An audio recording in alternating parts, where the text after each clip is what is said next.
दोस्तों, स्वागत है इस सेशन में। इस वीडियो सेशन में मैं क्लास 12 फिजिक्स से रे ऑप्टिक्स का जो चैप्टर है, इस चैप्टर से नीट 2024 का एक क्वेश्चन डिस्कस करने जा रहा हूं। बढ़ते हैं क्वेश्चन की तरफ। नीट 2024 में पूछा गया है क्वेश्चन है, a light ray enters through a right angle prism at a point P। This is the point. यहां पे हमें डायग्राम बताया गया है with an angle of incidence 30 degree. Here angle of incidence is given as shown in the figure. It travels through the prism parallel to its base BC. ये देख सकते हैं हम, it is traveling through the prism parallel to the base BC and emerges along the face AC. The refractive index of the prism is. यहां पर जो incident ray है that is given to us in this way, और जब ये prism के through pass होती है तो वो पैरेलल टू बीसी आपको बताया गया है, एंड उसके बाद it emerges along AC. This is what the incident and emergent रे इज। और हमें रिफ्रैक्टिव इंडेक्स ऑफ प्रिज्म पूछा गया है। बढ़ते हैं इसके सॉल्यूशन की तरफ। सबसे पहले हम यदि फिगर को ध्यान से ऑब्जर्व करें तो ये जो डॉटेड लाइन है, these are the normals. Incidence angle air से प्रिज्म, मान लीजिए कि प्रिज्म का जो रिफ्रैक्टिव इंडेक्स है दैट इज n, ये डेंसर मीडियम है, और एंगल ऑफ इंसिडेंस आपको 30 डिग्री दिया है। लेट अस से here angle of refraction is r, और यहां पर जो एंगल ऑफ रिफ्रैक्शन है इसको मैं यहां पर C लिख लेता हूं। इसे मैं क्रिटिकल एंगल कहता हूं to differentiate it from normal refraction, because यहां पर जो एंगल ऑफ रिफ्रैक्शन है दैट इज 90 डिग्री। और अब हम यदि ज्योमेट्री की थोड़ी सी मदद लें तो हम समझ सकते हैं, क्योंकि ये पूरा एंगल 90 डिग्री है तो this angle will B 90 minus r। उसी तरह से ये एंगल 90 डिग्री है तो this angle will be taken as 90 minus c। This is 90 minus r, this is 90 minus c। Now my focus will be to this triangle, और इस triangle में यदि मैं एंगल सम प्रॉपर्टी इस्तेमाल करूं तो ये एंगल मुझे 90 डिग्री दिया गया है।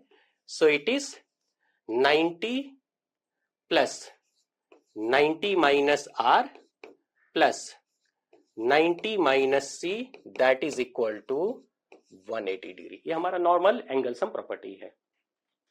अब हम इसको देख सकते हैं कि इस इक्वेशन से we can write this is 180, जो यहां से कैंसल हो जाएगा।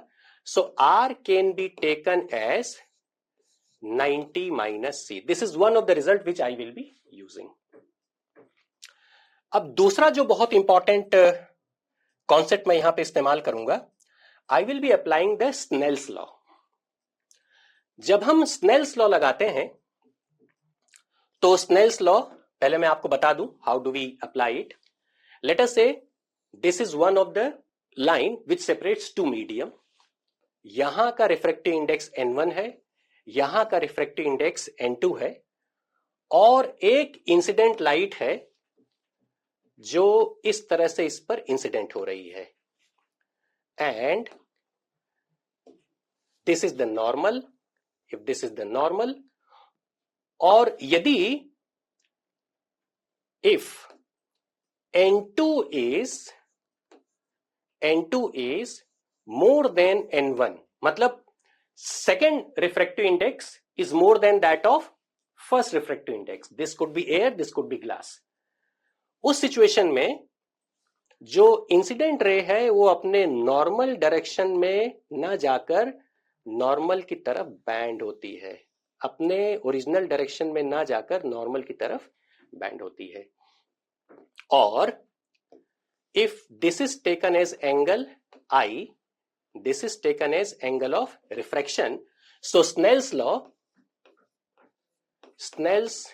law allows us to write n1 into sine I is equal to N2 into sin R. That is what the Snell's law is. इसी का हम यहां पे इस्तेमाल करेंगे. सो हम देख सकते हैं कि ये जो हमारा रे है, it was something like this. It is this one. हमने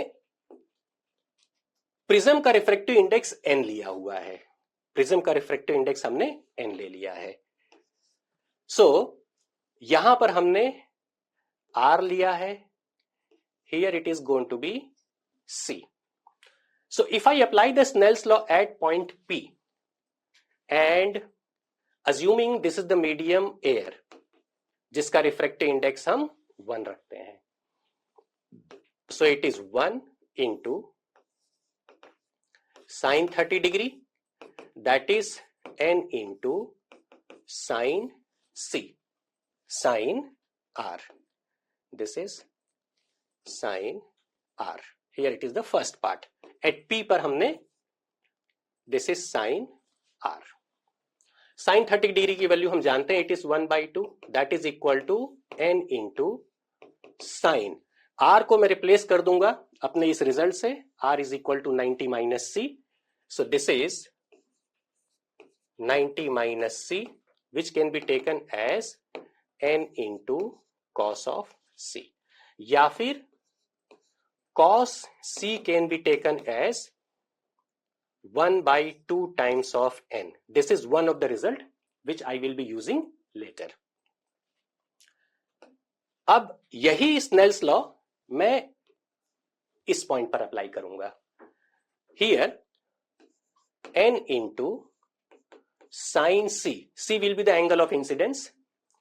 That is equal to air medium into sin 90. Angle of refraction is sin 90. Sin 90 is 1. So this is going to be here. और यहां से मैं sin c को लिख सकता हूं. It is 1/n. अब sin c is equal to 1/n, cos c is equal to 1/2n. इन दो इक्वेशन की मदद से I will be getting the refractive index n. उसके लिए let us say this is sin c is equal to 1/n और cos c is equal to 1/2n. इसका हम इस्तेमाल करेंगे. यहां से मैं cos c की वैल्यू निकाल लेता हूं. So basic trigonometry, cos square c is equal to 1 minus sin square c. This is 1 minus 1/n square या फिर n square minus 1/n square. This is the one of the part. और यहां से I can write cos square c is 1/4 times of n square. और हम इन दोनों results को equate कर लेते हैं बिकॉज दोनों ही cos square c की वैल्यू है. So it is n square minus 1/n square, that is 1/4 into n square. और यहां से n square cancel. So finally n square is 1 plus 1/4 या फिर n square is 5/4. n square is 5/4 और n is equal to √5/2. That is going to be the refractive index which is required by the question. So हमारा जो question है उसका सही answer will be option A, that is √5/2. इस video session में इतना ही. जल्द मिलते हैं एक नए क्वेश्चन, नए कॉन्सेप्ट के साथ. Thank you.